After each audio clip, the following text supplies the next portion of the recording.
season. It's been a while since we had one of those type of every possession count games. James puts up the three. Oh, it's good! LeBron James from downtown. The Lakers are in the playoffs. And we got one postseason game under our belt. We look forward to the next one. We have to find that swag again, find our swag, knowing that we're the defending champion. Nothing's going to be easy for us because we do have a target on our back and every team wants to beat us. So, this is going to be a challenge. We accept the challenge. Let's go! Let's go! After last night's game where we saw the Warriors, who were heavy underdogs, take the Lakers to the brink without Klay Thompson, while LeBron and Anthony Davis were on the court, LeBron's epic three that shot really was ridiculous. Securing the 7th seed for the Lakers in first-round matchup versus the Suns. Big Perk is back. All right, I'll start with you here, Stephen A. Are you feeling better or worse about the Lakers repeating? Worse. I didn't think that LeBron looked the same in the first half. I saw Anthony Davis struggling. I questioned their durability. I questioned their three-point shooting outside of Kentavious Caldwell-Pope. And I questioned their free throw shooting, particularly because the ball is in LeBron James' hands and he's a 73% career shooter. And I think that when you're going up against some of these teams, that's one of the problems they don't have. They make perimeter shots and they hit free throws. And I think that that's the kind of thing you have to be concerned about, particularly with the road that the Lakers have to travel. Having to probably go on the road for each series against relatively physical teams, but physical teams that actually have perimeter shooters. That's my concern, and that's what I'm worried about with them. I feel exactly the same as I did before the game. I don't think they beat a Nets big three, but I think they can get out of the West. What was obvious, here are the questions going in. Are they going to miss Rondo, right? Because just because you're a guy like Schroeder who can perform in the regular season, can you be Rondo in the playoffs? The answer was no. Schroeder's okay. He was just a guy last night. Rondo's not just a guy in the playoffs. He's an all-star. That gives them a big three last year. They don't have that this year. On the other hand, the operative word being big, the Lakers have a lot of size with guys who can play. The addition of Andre Drummond, when you have Drummond and AD and LeBron on the court, you're just going to dominate the boards. You're going to get extra possessions. And we saw it last night. Lakers should have been blown out, really, in terms of shots they were missing and the way they were playing, but they were able to dominate on the glass and on the defensive end. And I think now, AD not hitting shots, LeBron can hit big shots. AD from the outside can do it, but last year was not typical of his career. He normally does not shoot as well from the outside as he did last year. I don't expect him to this year. He can just do his normal thing. We saw Wes Matthews come in off the bench and be a real 3-and-D veteran guy who helped change the game. The Lakers have enough to beat the Suns, to beat the Jazz, maybe even the Clippers. I think those are all tough series. I don't think they have enough shooting, Stephen A., to beat the Nets. But that's the only team I think they simply don't have enough to beat. Well, I actually feel better about the game from last night, about the Lakers and the way that they played last night. And here's why.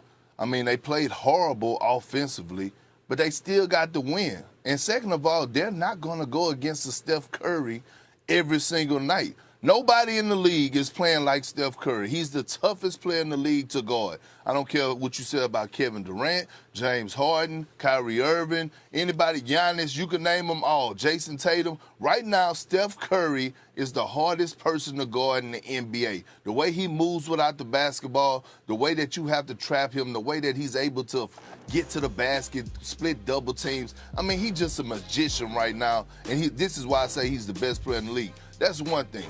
They're not going to play against him. Second thing, Max, listen.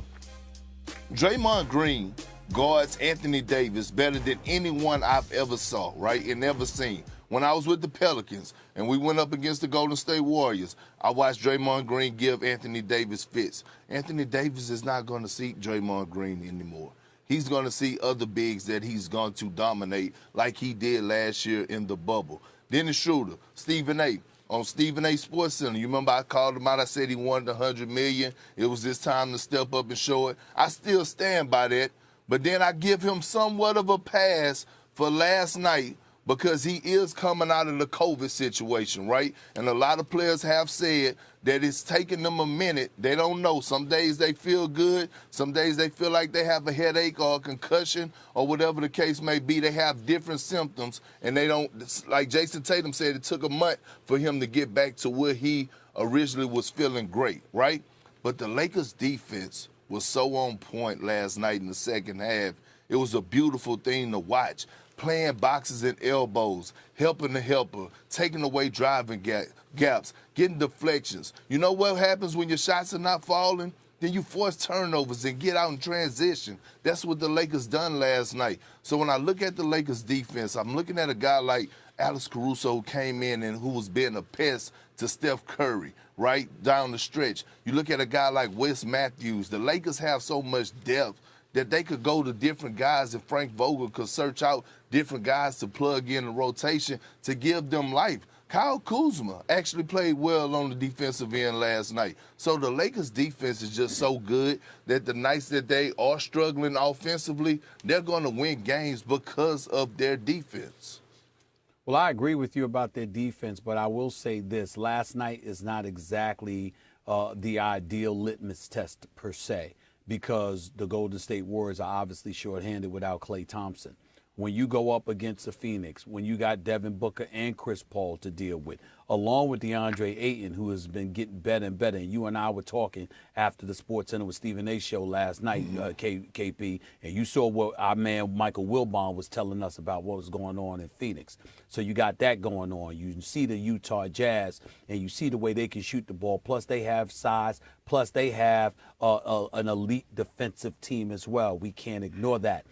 So when you pay attention to those kind of things, and then, of course, there is the Clippers, because we can say what we want, but they're still a threat. Kawhi Leonard is still there. Paul George is still there. Ty Lue knows what he's doing, and he knows LeBron James as well, because he went to 3 straight finals with LeBron James as his head coach and won a championship. So he'd have a clue. And plus, they picked up Rondo, who also knows and is also a brilliant cerebral point guard come postseason time. And so when you look at it from that perspective, I don't think that last night was the ideal litmus test to judge what we've seen from the Lakers, because they've got tougher competition down the road just based on bodies alone. The other thing is, it's hard to get out of your mind that without LeBron James, AD just dominated Denver and then also Phoenix without LeBron James, and that was recently. So I'm not doubting AD's dominance, Perk. What I was addressing was what Stephen A. said about the shooting. AD was shooting from the outside throughout the playoffs last year at a level he's never hit from before. No. He was hitting outside shots last year, unlike he normally does. That's what I'm saying. I don't expect that to be the case this year, just because it had never been before. Unless he's one of those guys who could just elevate his shot in the clutch. There aren't that many of those guys, but maybe he's one of them. But unless that's the case, the Lakers are going to feel the fact that they don't shoot it particularly well as the playoffs go on. Max, AD been knocking down mid-range jumpers since he came into the NBA, man. What are you talking about? I mean from 3. Threes. Okay, he added that to his game. But when you say jump shots, you have to clarify what are you talking about, because Anthony Davis came into the NBA knocking down mid-range jump shots. Yeah, I'm talking about from outside. Game. So from outside means 3. I mean from 3. No, it don't. No, what are you talking about? When you say outside, that don't. In outside today's is a jump NBA, shot. Anything outside the paint.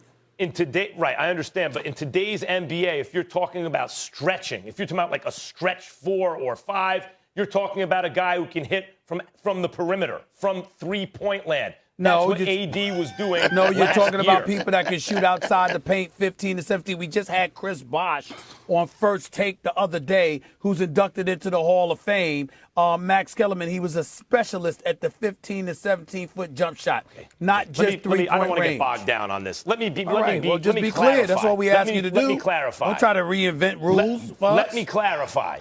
AD last year was hitting from 3, unlike he had previously in his career. He was taking them and he was hitting them. And Stephen A., when you say they don't have enough shooting, what I thought you meant was from outside, meaning the perimeter, meaning three-point land, because in modern NBA we know that the way you convert from three is practically the same as a mid-range, which is why everyone takes threes, because you get an extra point. And if you don't do that enough, it's extremely hard to win. I think the Lakers have enough to compensate for that for the reasons you guys pointed out, the defense, the size, everything else. But that will hurt them against the Nets, and it will make their navigation through the West harder. By the way, Anthony Davis shot 33% from three-point range last year, Max. Yeah. The previous 2 years, he shot better from three-point range. No, just so playoffs. In the playoffs. All right. I'm gonna wrap up this segment here by saying this really quickly. Just to be clear, stop me if I'm wrong, Max or Stephen A. Perk, you are the only one on this show picking the Lakers to repeat, correct? Yeah, I am. Okay, we will leave it there. Perk, thank you for the time, as always, sir.